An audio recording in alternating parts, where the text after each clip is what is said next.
Hey, thanks for being a part of the conversation. Let's do some pod crashing. Episode number 305 is with Kate Mishkin from the podcast Hello, John Doe.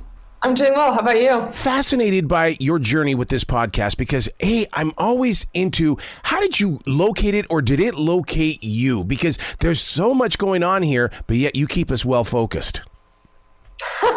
It's the job of a producer. This actually found me. It really found Todd Matthews. He was the one who, searched for this case for 20 years and then kind of let it go. And then in 2019, this missing person called him up, which never happens. And so this larger than life found Revelations Entertainment and First and Last Productions, and it found Neon Hum Media, where I was a producer. It's stories like this that really bring hope to communities like us down here in Charlotte, where there's always somebody on the front page of the newspaper where they're saying has been missing for 10 or 15 years. And they still, kind of give us the hope of, well, maybe they'll find them because it's happening right here in your podcast. Absolutely. And yes, in this story, literally in Charlotte. Can you imagine there's all kinds of missing people, and you hope that they're found, and often there is not newspapers don't necessarily write about the resolution, so you don't always know. But in this case, this boy was missing for 50 years. Didn't realize he was missing. No one knew. I think there were people who thought he was missing, and then the people in his life who didn't realize he was reported missing, they knew who he was. And it took until 2019 for him to Google his own name and find his own missing persons page. So yeah, there's cases of people being missing, but rarely, the idea of yourself being missing is kind of a, weirder than fiction. Well, see, that opens up my eyes to the experiences of those that disappear. Even with Elizabeth Smart, when she turned up missing all those years, you sit there and you go, do they know? And you really do open up a door of saying, what if they don't know they're missing? Of course. Yeah, I think it really opens up a little bit of your eyes to, a diversity of experiences. Some folks are just kind of living their lives and I either don't have access to a computer, or they're not thinking about it, or they're busy, or they're raising a family, and it's just not something that crosses their mind. What really gets my attention is how it took so long for her to reach this area. And I often wonder, as a writer myself, if the seed was planted 20 years ago, but we had to wait for the podcast platform to materialize so that you guys could make this more than just a book, more than just a headline on the 5 o'clock news. I like to think so. I mean, I think that, the story happens where the story happens. And before there were podcasts, there was, long form reporting and there's still documentary, and there's all kinds of ways to tell this thing. But for sure, I mean, a podcast is the perfect way. You're right, because, now not how Todd Matthews' voice is, it's not just in your living room at 5 o'clock. And it's not just, on the newspaper while you're eating breakfast. He's in your ears while you're at work. And, and these stories are, I think audio is really powerful in that way, but it's also powerful in that I think it's easier to get people to open up with a microphone. You hit it right there. I was just getting ready to ask you. I think it's amazing the way that people tend to open up more with podcasters. And I don't know if it's because we can't see you, but then again, there are some podcasters where there are cameras. Right. Exactly. I think it's people respond to it. And I think there's something about, there's the process that you go in there with your microphone and you get to know them and you keep getting to know them. And it's not just an extractive process. We traveled to Charlotte. We met the families and tried our best to make them feel comfortable and like we weren't just, in and out. Wow. This just blows me away because you're bringing a truth to the streets of us now in the way of that. It's like now we can create the conversation because, Hello, John Doe started the conversation. Now we can complete the conversation and do our own investigating. Yeah, exactly. I mean, now I hope that this inspires people to, think tough questions and do their own sleuthing and figure out big questions they have about their own lives and their own families. Yeah. The family was torn apart by the tragedy. I mean, I can't imagine what they were going through, but you give me an opportunity to breathe, though. We understand, that things like this happen, but you tell the story in a way to where it doesn't bring anxiety to my heart, but yet I'm very much aware. That's nice to hear. That's exactly what we wanted to do. We didn't want to just barrage you with the worst things that happened to this family. These are real people, and this is a story that was really unfolding in real time. I mean, Steve Patterson found his own missing persons page just 5 years ago. So he's, making sense of a new life, and then he's finding new family. And in a lot of cases, I mean, Todd himself was kind of a sleuth and a person who brought peace to families. And so what he was able to do is when Steve, wasn't necessarily ready to meet his family or to ask these questions, Todd could go ask these questions. And Todd could bring them back to Steve. And so this was happening in real time, that we were kind of relaying this information, finding things out for him. And so I think in that way, it does that kind of paces it out, because we're learning along with the listener. But also, there is kind of a pacing of like, we don't want to hit you on the head with the true crime in the first episode. We want you to know Todd. We want you to care about him. And then we want you to care about Steve. And then we want you to care about Steve's adopted mom and his biological mom. And then we'll tell you the story about the true crime. And I can promise you that's in episodes, 4 through 8 or something like that. We'd certainly get into that tragedy, but we want you to know the family first. Is it weird that you know more than what we do right now? Because, I mean, you're really deep into this storyline, and as listeners, we're patiently waiting for the next episodes, but it's really weird that you've got the full vision of what's happening here. I don't envy you. Yeah, you have to wait another 10 weeks. And see, and you know what, and that's what I like about podcasting, in the way that it's teaching us to slow down. And I love the way that iHeart will send out the note saying, "Hey, don't fall behind," and then all of a sudden we've got that new next episode for us. Totally. Yes. Yeah. I love that too, and I'm enjoying even getting messages from people in my life saying, "Oh my God, I just listened to episode 2. I can't wait to hear what happens next." And I look down, I'm like, oh yeah, episode 2 is out this week. Well, people used to make fun of me because I read so many books on Kindle. They'd say, how can you read like 9 or 10 books? I don't know. But look, when I podcast listen, I've got a ton of them up there, and I know exactly where I left off. Oh yeah. Yeah. I mean, I have like 60 in my queue right now. Now, when you step into that studio to start bringing this story together, how do you evolve as the talent, as the storyteller, the journalist? Because, I mean, is it the same person that's on the street, or do you go in there knowing that you're about ready to wrap your voice around the world?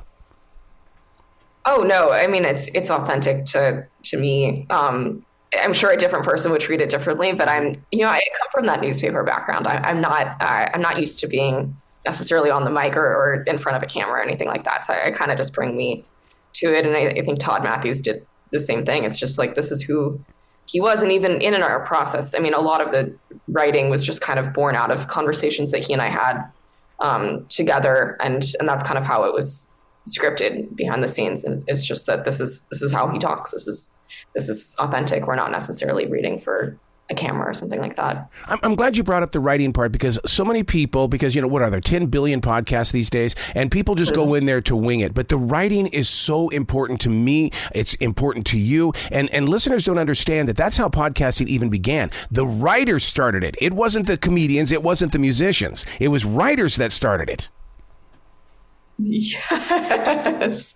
Yeah. Don't get me started. I'm a real treat at parties, but, it's, total respect for people who can go in and just comes to mind. But yeah, this is very written. We have an amazing editor and executive producers, and we do table reads, which, is more like, film and TV than it even is writing. But we're thinking we do a structural outline, and then we go into episode outlines, and we're scripting, we're reading it out loud, we're talking to each other. It's very, very written. Well, when you talk about doing the table reading, right away I want to ask you about when you go in there and you do the interviews. You don't practice those, do you? Because those sound very, very like it's happening in the moment of right now. Sure. I mean, we're obviously very prepped for it. Yes. We have things that we want to go in knowing, but yeah, I mean, it's so much of it is just kind of you don't know what people are going to say. And there's a kind of beauty and authenticity to that too. You don't want to just, you don't want to be like, they say something crazy and you're like, okay, great. Next question. You react to that. And in a story like this, you don't know what someone's going to tell you or what you're going to learn. And you can only go in with so many expectations, and you really kind of have to be nimble and thinking about, oh my God, or actually you really just have to be curious. You have to, it's just talking to someone. Well, speaking of that curiosity, did you find yourself in a position of going, what would happen if I found out I had another family? What if this is about me? Totally. Yeah, I think so. And I think that, even if I didn't, yes, I did think that. I think also with the rise of, 23andMe and Ancestry.com, this actually happens a lot more than we think it does, where people actually have other family members. I come from a big family, and so this story just made me think a little bit more. Not necessarily if there are more of us, but just kind of like it made me think about the relationships I have. I have a couple half siblings, and they kind of have their own. They have a different mom and their own family. And these families really are very interwoven, but also very, spiderwebby and really, outreach a long way. And I think it really, because of that nature, there's something that's relatable in this podcast for everyone. Everyone has a different family. I'll tell you what, I'm horrified to take that DNA test. And the reason why is because what if I'm right? What if my mother was playing around or there was something going on? Because it was always a joke between her and I because I was always so different from my brothers and sisters. But when she passed away, she took the secret with her. Right. Yeah, that's a personal choice. I'm the same way. I think I know, but I don't know that I want to know anything. Exactly. So then do you use that energy and turn it into fuel for the podcast and other creative things that you do? I think so. Yeah. And I think my tool is helping other people. I care about, it's funny. I care a lot about this family, and I care a little bit less about my own story or how it affects me, but I'm totally invested in what happens with them. I'm totally invested in, sisterly dynamics and brotherly dynamics and their family reunion. And I mean, in their family, it's not just Steve finding his family. There's like family finding family, and that they didn't realize that they're sisters that are finding each other. And it's, there really is a question of like, do you choose your family or is it something you're born into? You know what? That might be the reason why I have a true deeper connection with this podcast, Hello, John Doe, because it does feel like that you just stepped into their community. You became a part of the story itself in sharing it. And it's like, you're not forcing it upon us at all. Thanks. That's important to me. Yeah, I don't want to force it upon a listener. I want to be part of the story. I want them to feel good about what they're doing something that's more vulnerable than I'll ever do, which is sharing, the hardest parts of their lives with a podcast producer and knowing that, this is now into the world. So I have to bring that energy of compassion and empathy and kind of helping them through it. In the early stages of the podcast, we learn of who Franklin Floyd is. Okay, who is this guy and what's happening here? Yeah, Franklin Floyd was I think Todd says, a man with more aliases than a bandit. Oh, I knew it. Yeah, he was a notorious criminal, actually from the Charlotte area. Actually, I think he's from Atlanta, but spent a lot of time in Charlotte. And that's where he met Steve's biological mom. And they married in Charlotte. Apparently they met at the Grain House station in Charlotte. This guy was, we'll get into it in further episodes, but he had quite a rap sheet, and quite, many alter egos. He was on the run for years. Without getting into it too much, he also had quite a profound impact on Steve's biological family, unfortunately. Did you travel here to do any of this in the way that where you could really get involved with the vibration of our streets? Because there's so many different places that people can run and hide here, or there's people where you can be, quite visible. Yeah, I did. I did. We traveled to Charlotte to do some reporting and to meet Steve and his family. And then we actually, we traveled, Todd and I took a little bit of a road trip. We went from, Cherryville specifically. Yes. And then a great town. And then we drove, through, I guess, through Durham and into Virginia. We went to the Isle of Wight community and we met a sister there. And then we went kind of up, I guess it would be 64 to Norfolk and met his biological mom up there. So we really did try to spend time in the communities. And I've spent a lot of time as a reporter on the East Coast and in Virginia. And it was really important. I've seen a lot of, I'm very sensitive to the idea of parachuting in and out. And I wanted to do my best to spend time in that community. Would you say that one of the deeper parts of this story is family? Because here I am so into that, documenting things that are taking place, because once we're gone, the story is gone with us. And this is one of those things where it's like, you got the story, and now it can go into other generations well beyond Steve. Totally. I think family is no doubt. I mean, this is a true crime. This is a family story hiding in a true crime podcast. It's of course it's a story about being lost and found in the family that we choose.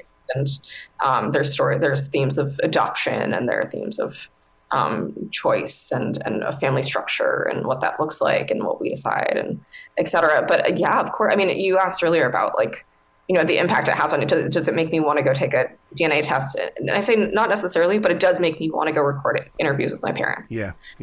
Because it really is, it's a really great way to just document, and it's a really authentic way. And there is, there's not so much of a self-censorship, I think, on tape. I think you just tell the truth. Yeah. And I think that's a really beautiful thing. Yeah, I check out the podcast all the time. You're my driving partner. You're in the passenger seat of my car, and the way that I look at your podcast or how I'm digesting it. And first of all, when it's over, I'm going to be disappointed because I like my partner in the car. But I look at it as being like the magazines at a grocery store that are right there at the cash register. I'm reading about Brad Pitt, all the bad things in all these people's lives, and I sit there while I'm listening, going, "Thank God this isn't me. Thank God this isn't me." Because you give me that opportunity where I can say, "Okay, I can get out of my selfishness now because somebody else has had a worse day than I have." That's interesting. Well, first of all, I hope your car is a Tesla or a convertible, because I'd like to get that car. Yeah, there's for sure a little bit of I think it makes you a little grateful that this isn't me. This didn't happen to me. How lucky I am, but what can I do with the tools that I have to make it better for a couple more people. So what happens next after this podcast? I mean, give us something to look forward to. I mean, or can you talk about it yet? Oh, there's so many things in the works, and so many different things. I mean, all the studios that we're working on this, First and Last Productions has their own project in the works. Revelations Entertainment, which is Morgan Freeman's company, they have their own things. Neon Hum has so many different things. I mean, I would say that if you like this podcast, there's plenty more for you, because I think we're also invested in this idea of podcasting as a narrative, long form tool to tell these kind of well reported and highly written stories. And me myself, I have a couple things that I'm thinking about as well, and they're all different. But I think I would say if you like this kind of this form and this way of reporting, there's more for you in the future. Is there something beyond true crime?